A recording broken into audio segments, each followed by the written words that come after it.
এমন একটা রেসিপি বানিয়ে নিলাম যেটা আমার বাসার সবাই দেখার পরেই তো পুরোই অবাক। ১ম এ ভাবছে অনেক ডিম রান্না করে নিয়েছি।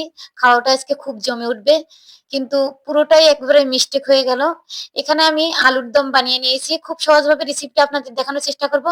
আমি এখানে আলু দিয়ে দিলাম কড়াইতে, দিয়ে দিলাম ১ চিমটি লবণ, সিদ্ধ পরিমাণে পানি দিয়ে আলুটা সিদ্ধ করে নিলাম। এখন দিয়ে দিচ্ছি এখানে পিঁয়াজ। পিঁয়াজটা আমি বেরেস্তা করে নিব।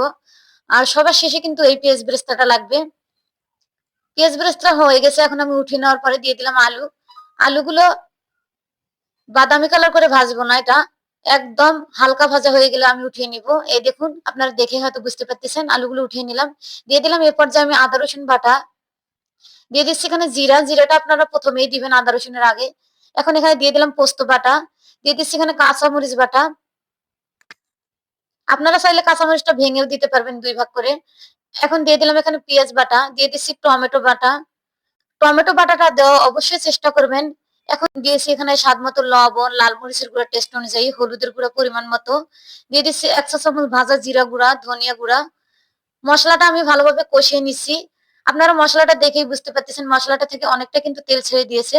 এ পর্যায়ে আমি পানি দিয়ে আবারও মসলাটা ভালোভাবে কষিয়ে নিলাম। দিয়ে দিলাম ভেজে রাখা আলুগুলো। আলুগুলো আমি ভালোভাবে কষিয়ে নিচ্ছি। আর এই রান্নাটা যতটা কষিয়ে নিবেন ততটাই কিন্তু টেস্টি হবে। আর খুব সহজভাবে রেসিপিটা দেখানোর চেষ্টা করতেছি। আশা করি পুরো রেসিপিটা আপনারা দেখবেন। এখন আমি এখানে দিয়ে দিলাম টক দই। আবারও ভালোভাবে কষিয়ে নিচ্ছি।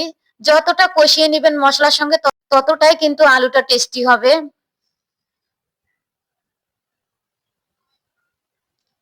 আর চুলার আঁচটা লো রেখে কিন্তু মসলার সঙ্গে ভালোভাবে কষিয়ে নিতে হবে। নাহলে মসলাটা পুড়ে উঠবে। দেখুন কতটা তেল ছেড়ে উঠেছে। এখন আমি দিয়ে দিলাম এখানে গরম পানি। গরম পানি দিলে রান্নার কালারটা কিন্তু একদম পারফেক্ট থাকবে।